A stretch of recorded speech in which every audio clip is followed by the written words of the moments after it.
네, 오늘 우리에게 주시는 하나님 말씀은 요한복음 11장 25절에서 26절까지의 말씀입니다.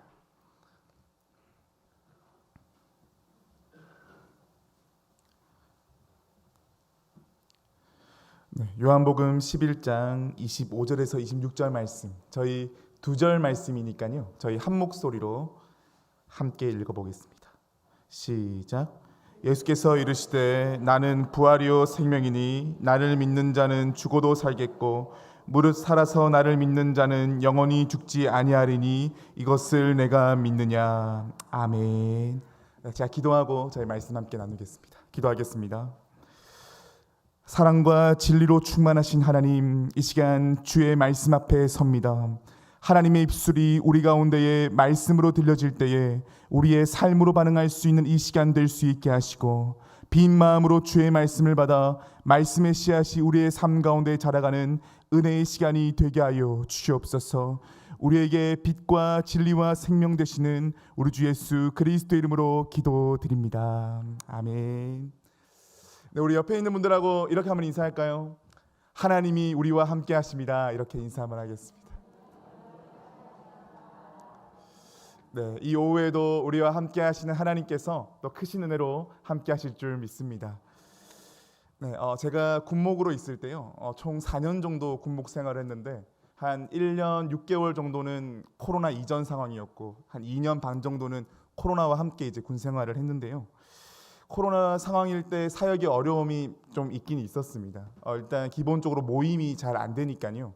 모이는 건 참 잘 안 됐는데 군 안에서도 이제 코로나 블루라는 게 있어가지고 아이들마다 이제 가지고 있는 군 생활의 우울증이나 이런 것들을 잘 보살펴 줘야 되는 그런 이제 흐름들이 있었습니다. 그래서 정말 감사하게도 코로나 기간에 모임은 잘 하지 못했지만 1대1로 만날 수 있는 기회는 여느 때보다 많았던 것 같습니다.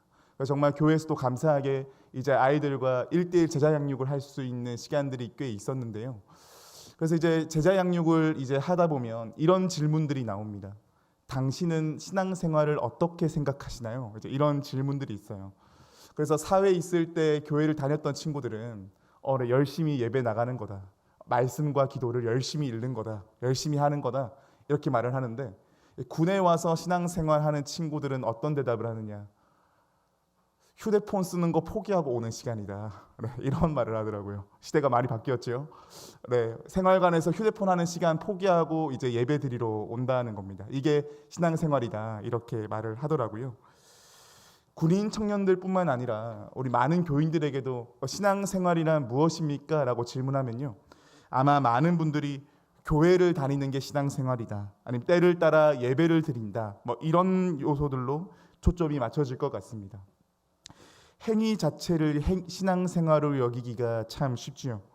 물론 신앙생활에서요 이런 요소들이 참 중요합니다. 하지만 이런 요소들이요 신앙생활의 본질은 아닙니다. 그러면 진정한 신앙생활은 무엇일까? 진정한 신앙생활은요 아마도 신앙생활을 넘어서서 생활신앙이 되는 겁니다. 말장난 같지만 의미가 있습니다. 즉 내 일상을 관통하는 게 신앙이 되어야 한다는 거죠. 하나님을 향한 믿음이 내 삶을 가능케 한다라고 하는 생활신앙이 될 때만이 그것이 진정 살아있는 신앙생활이라고 말을 할 수 있습니다. 그러면 한 사람으로 하여금 생활신앙을 만들게 하는 그 중요한 비결이 뭐냐? 바로 부활신앙을 지닐 때입니다. 예수 그리스도께서 십자가에 죽으시고 부활했다고 하는 이 사실을 위해서 신앙생활을 하는 것, 이걸 가리켜서 부활신앙이라고 하는데요. 그렇다면 오늘 이 부활신앙은 우리에게 어떤 의미가 있고 또 부활신앙으로 산다는 게 무엇인지를 오늘 말씀을 통해 함께 살펴보고자 합니다. 우리 오늘 읽었던 본문 요한복음 11장 25절에서 26절 말씀을 한 번 더 읽어볼까요? 예수께서 이르시되 나는 부활이요 생명이니 나를 믿는 자는 죽어도 살겠고 무릇 살아서 나를 믿는 자는 영원히 죽지 아니하리니 이것을 내가 믿느냐. 아멘. 여러분 이 말씀은 잘 아시다시피 예수님께서 십자가에 못 박히기 전에 하셨던 말씀입니다. 죽은 나사로를 살리실 때 그 누이인 마르다에게 우리 예수님께서 하셨던 말씀이죠. 예수님께서 부활하셨다. 라는 것을 알고 있는 우리에게는요, 이 말씀은 정말 감격적인 말씀입니다. 나는 부활이요 생명이니, 이 말씀은 실제로 이루어진 말씀이기 때문이죠. 여기에서 발견되는 한 가지 진리가 있습니다. 하나님의 말씀에는 허세나 과장이 없습니다. 말씀하신 대로 이루십니다. 이것이 우리에게 보여주는 아주 진실이지요. 자, 그러니 생명의 문제에 있어서는요, 사실 어느 누구도 확신할 수 없는 게 우리 자신 아닙니까? 아무리 의학이 많이 발전한다 하더라도 생명이 언제까지 이어지겠다는 것을 보장하지 못하는 게 이 시대의 또 한계 아닙니까? 그런데 우리 예수님 어떻게 하십니까? 부활을 통해 인간의 존재적 한계를 초월해서요, 정말 당신이 하나님의 아들이심을 생명으로 보여주신 거지요. 자, 그렇다면 예수님이 살아나신 다음에 이어지는 예수님의 말도 사실이라는 게 분명합니다. 25절, 26절 말씀 정리하면 이렇게 할 수 있겠지요. 예수님이 나를 위해 십자가에 못 박히시고 부활하심으로 나는 살았을 때에 예수를 믿어 영원히 죽지 않는다. 이것을 네가 믿느냐? 이렇게 묻는 겁니다. 이게 바로 부활신앙이에요. 즉 예수님이 나를 위해 죽으시고 부활하셨다. 부활하신 예수님을 믿음으로 나는 생명을 얻었다. 이것이 바로 부활신앙의 초석이 되는 부분이죠. 그래서 여러분, 우리가 잘 기억하면 좋겠습니다. 부활신앙은요, 철학이나 사상이 아닙니다. 기독교는요, 그 토양 위에 세워져 있지 않아요. 지극히 단순하면서도 우리의 예상을 뛰어넘는 죽은 자가 다시 살아났다라고 하는 실존의 기초 위에서 기독교 신앙은 시작되고 진행되고 완성되는 겁니다. 그러니 이 속에서 성도의 생명이 어떻게 된다는 겁니까? 자라가게 됩니다. 그러면 왜 부활신앙이 생명을 자라가게 한다고 말을 할 수가 있는가? 일상을 살아가는 우리가 인식하든 인식하지 못하든 이 염려와 걱정, 육체적 정신적 질병들이 막 찾아오지 않습니까? 이런 요소들은요, 우리로 하여금 상하게 만들고 움츠리게 만듭니다. 이런 것이 왜 발생하는 거 보니 창세기 3장 말씀을 보니까요, 죄가 가지고 있는 힘 때문에 이 세계가 저주를 받았다라고 표현하고 있습니다. 그런 이 죄가요, 여전히 우리를 괴롭게 하고 힘들게 하는 요소가 있는 거죠. 그런데 그 저주가 예수님의 죽으심과 부활하심으로 풀렸다라는 겁니다. 인생에 얽매고 있는 죄로부터 시작된 죽음의 힘이 이 마력 같은 것이 풀려났다라는 거예요. 지금까지 죄로 인해 움츠러들어 있고 굴절된 내 생명이 예수 그리스도로 말미암아 활짝 피게 되었고 쭉쭉 자라가게 되는 겁니다. 이 말은 동시에 뭘 말하는 걸까요? 심지어 우리 생각에 인생이 산산조각 났다 할지라도 일말의 가능성을 발견하기 어렵다라고 할지라도 주님의 부활은 하나님의 방법과 길로 한 생명과 인생을 능히 책임지신다라는 겁니다. 사람의 예상과 상식에 빗나가도 하나님께서는 당신의 방법으로 부활하셨던 것처럼 우리의 예수 그리스도를 믿는 자녀의 인생들도 그렇게 끝까지 보살피시고 지키시고 생명을 자라가게 하신다라는 거죠. 이를 성경에서는요, 어떻게 표현하느냐? 로마서 말씀을 보니까 이렇게 말을 합니다. 죄와 사망의 법에서 벗어날 수 없었던 우리가 예수 그리스도의 죽으심과 부활을 통해서 은혜와 생명의 법 안에 살게 되었다라고 표현합니다. 삶을 살아가는 법 자체가 바뀌어진다는 걸 말하는 거죠. 부활하신 예수님은 한 사람의 인생을 처음과 끝을 죄와 사망에 내버려 두는 분이 아니라 은혜와 생명으로 옮기셔서 그 자리에 거하시게 만드는 부활의 주님이시라는 겁니다. 자, 그러면 이 부활신앙은 우리로 하여금 어떤 든든한 정체성을 세우게 만들까요? 요한복음 1장 12절 말씀이 아주 명료하게 말해줍니다. 저희 함께 읽어볼까요? 영접하는 자 곧 그 이름을 믿는 자들에게는 하나님의 자녀가 되는 권세를 주셨으니 아멘. 예수 그리스도를 믿는 자, 부활신앙으로 살아가는 자, 그 자 어떤 자라고 합니까? 하나님의 자녀라고 말을 합니다. 이전에는 죄에 질질 끌려다니며 살아갔다면, 하나님을 반대하고픈 그런 마음에 노출되어 살아왔다면 누군가를 미워하는 마음이 들면 똑같이 미워하고, 계속해서 게으른 마음이 올라오면 게으르게 행동하고, 누군가를 비난하고 욕하고 싶은 마음이 올라오면 그대로 했었다라고 한다면, 부활신앙으로 우리의 삶이 새롭게 토대가 세워질 때에 우리가 어떤 존재인지를 볼 수 있는 새로운 힘과 눈이 생긴다는 거예요. 어떤 존재로 보는 힘이 생깁니까? 나 하나님의 자녀다. 죽음의 권세를 이기신 예수 그리스도의 자녀다 라고 하는 새로운 신분으로 살아가게 된다는 겁니다. 여러분, 자녀라고 하는 게 왜 중요하겠습니까? 지금 또 마찬가지지만요, 누군가의 자녀라고 하는 건 굉장히 중요한 문제입니다. 왜냐하면 당시 같은 경우에는요, 자녀는 부모의 유산을 그대로 상속받는 존재이기 때문이지요. 신분사였던 당시에는 부모가 어떤 분이었느냐에 따라 자기의 평생의 삶이 결정이 됩니다. 우리 주님께서는요, 그런 시대의 문화를 통해서도 이 말씀을 하시는 것이지요. 그러면서 주님이 말씀하시고 싶었던 깊은 뜻이 뭐겠습니까? 예수를 믿음으로 하나님의 자녀가 되었다라고 하는 것은 하나님이 가진 유산, 하나님이 가진 그 힘을 고스란히 상속받았다는 것을 말합니다. 우리 하나님 어떤 분이십니까? 죽음의 힘을 완벽하게 이기신 주님이십니다. 우리가 이것을 추상적으로 생각하면 안 돼요. 내 삶을 죽이게 만들고, 내 삶을 상처 있게 만들고, 내 삶을 꼬꾸라지게 만드는 그 세력들, 누가 이기셨다는 겁니까? 우리 주님이 이기셨다라는 겁니다. 아주 단순하고 담백하게 이 진실 앞에 우리가 서야 될 줄 믿습니다. 그러니 하나님의 자녀가 된 사람은 어떤 힘으로 살아가는 겁니까? 하나님의 힘으로 살아갑니다.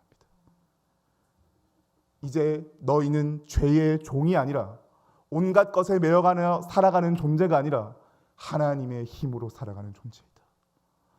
누구에 의해서요? 우리 주님의 부활하심을 통하여서 이를 완성하셨다는 겁니다.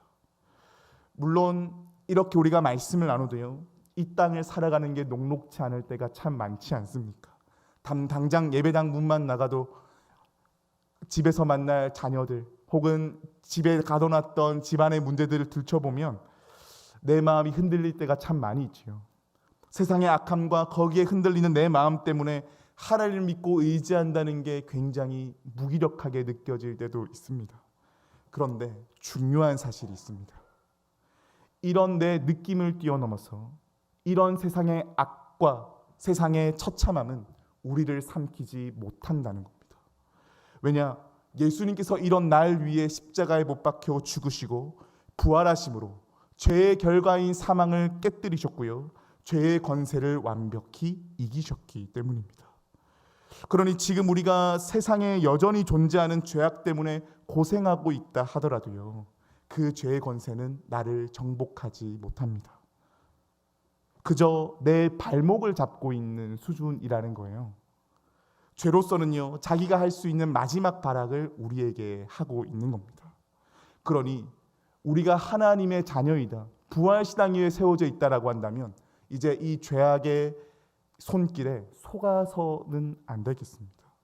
죄의 권세를 완전히 깨뜨리신 예수님의 부활은요, 현실을 살며 겪게 되면 느끼게 되는 내 생각과 감정을 넘어서서 이미 내 인생 가운데에 승리가 선포되었고, 너는 그 승리를 만끽하며 살아가며 된다라고 하는 새로운 현실을 우리한테 보여주고 있습니다. 그러니 부활신앙은요, 나를 하나님의 자녀로 살아가게 만들고 우리로 하여금 종교생활과 같은 신앙생활이 아닌 생활신앙으로 우리를 초대하고 있습니다. 자, 그렇다면 부활신앙을 지니며 살아가는 건 어떤 이미지와 같은 것일까 곱씹는데요, 한 장면이 생각이 나더라고요. 예를 한번 들어보겠습니다. 축구를 좋아하는 한 사람이 있습니다. 이 사람 자기가 응원하는 팀이 결승전에 올라갔는데 일이 있어가지고 실시간으로 그 경기를 보지를 못한 거예요. 그래서 이제 경기 끝날 시간 돼서 이제 집으로 돌아가려고 그러는데, 경기가 어떻게 됐을까 막 궁금해하고 있는데 지나가다가 한 소식을 들은 겁니다. 자신이 응원하는 팀이 역전승을 거뒀다는 거예요. 이 사람 집에 돌아가는 길이 어떻겠습니까? 설레고 기대됩니다. 과연 어떻게 이겼을까 궁금해하며 집을 들어가요. 그래서 일을 마치고 TV를 켰는데 마침 그 경기의 녹화 방송을 하고 있는 겁니다. 그래서 이제 경기 초반부터 이제 딱 보는데 참 재밌는 게 계속 내가 응원하는 팀이 골을 먹는 겁니다. 골을 계속 먹더니 점수차가 점점 벌어지는 거예요. 그리고 경기 끝나기 10분 전까지 스코어가 어떤 거 보니 5대 0으로 지고 있는 겁니다.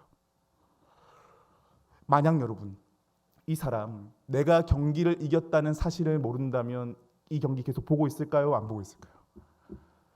그렇죠. 저희 웃고 월드컵 때 경험해 보셨을 수도 있겠지만 안 봅니다. 속상해서 못 보지요, 맞죠?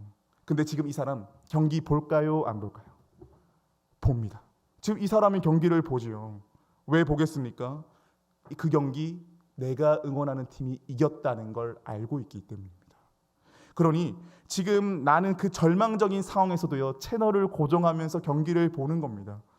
경기를 보면서 어떤 마음으로 볼까요? 호기심 어리고 굉장히 설레는 마음으로 경기를 봅니다. 점수가 벌어지는 가운데서 선수들이 가지고 있는 몸짓과 태도가 나한테 다가오게 되지요. 물론 지금 화면 안에 있는 이들은 결론을 모릅니다. 그렇기 때문에 수비가 안 되면 답답해하고 슈팅을 했는데 골이 빗나가 버리면 포효하며 이런 모습들이요. 자기에게 절망으로 다가가기보다 역전승으로 가기 위한 대파노라마처럼 이제 보여지는 겁니다. 그렇게 가더니 결국 경기는요. 끝나기 5분 전부터 골을 막 넣기 시작하고 추가 시간에 골을 넣더니 마침내 6대 5로 경기를 이겨버린 겁니다. 어떤 생각 들겠습니까? 이거 실시간으로 못 봐서 아쉽다. 아무 들면서 이거 진짜 인생 경기였구나. 이 생각하지 않겠습니까? 저는요. 부활신앙으로 산다는 건 이와 같다고 생각합니다. 이것은 5대 0으로 지고 있는 상황에서 축구 경기가 끝나기 10분 전에 그럼에도 불구하고 우리 이길 수 있다라면서 목청껏 외치는 것과는 차원이 다릅니다. 예수가 죽었다 살아난 건요. 잘 기억하면 좋겠습니다. 신앙이 아닙니다. 이건 사실입니다. 그렇다면 게임은 끝난 거예요. 그분이 나에게 하신 모든 약속도 뭐라는 겁니까? 사실이라는 겁니다. 그러면 나는 인생의 마지막 결론을 이미 보고 거슬러 올라가는 인생이 되는 겁니다. 이게 언제 생긴다고요? 부활신앙이라고 하는 밑바탕이 우리의 삶에 주어지게 될 때 나는 최종 승리라는 끝을 알고 거슬러 가는 인생임을 제대로 직시하게 됩니다. 그러니 이 사람 지금 어떤 일이 일어나도요, 그 일에 절대 삼켜지지 않습니다. 그 일에 함몰되지 않아요. 오히려 부활이 있다는 것을 알기 때문에 모든 것을 참고 모든 것을 믿으며 모든 것을 바라며 모든 것을 견디는 사람으로 빚어지게 됩니다.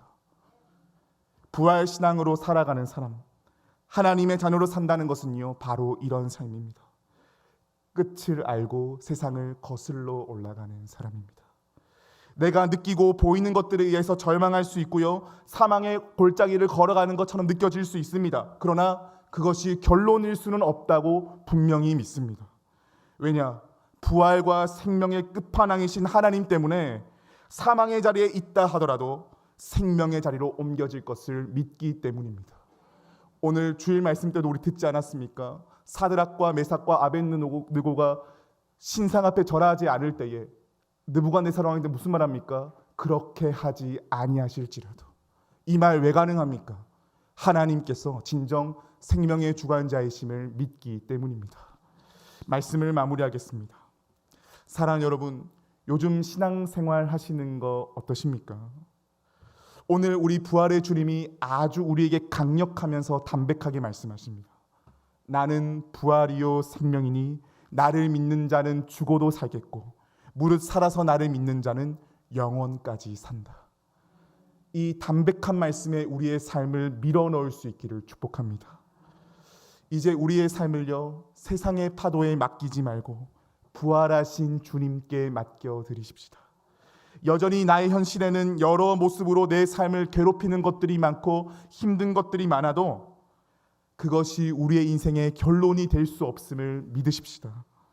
이건 정신승리가 아니라요, 명백한 진리이며 우리에게 마련해 두신 하나님의 사실입니다.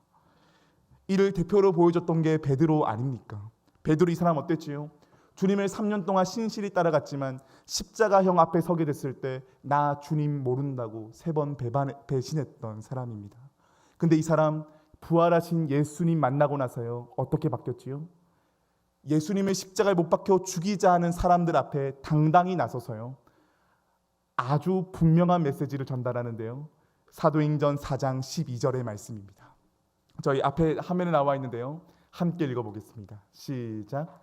다른 이로서는 구원을 받을 수 없나니 천하 사람 중에 구원을 받을 만한 다른 이름을 우리에게 주신 일이 없음이라 하였더라. 아멘. 부활의 주님을 만나게 되니 어떻게 됩니까? 다른 이름으로서는 구원을 얻을 수가 없다. 인생의 참된 구원과 참된 행복과 참된 기쁨이 어디에 있음을 보는 겁니까? 예수 그리스도께 있음을 정확하게 직시합니다. 사랑하는 여러분, 말씀에 의지하여 말씀드립니다.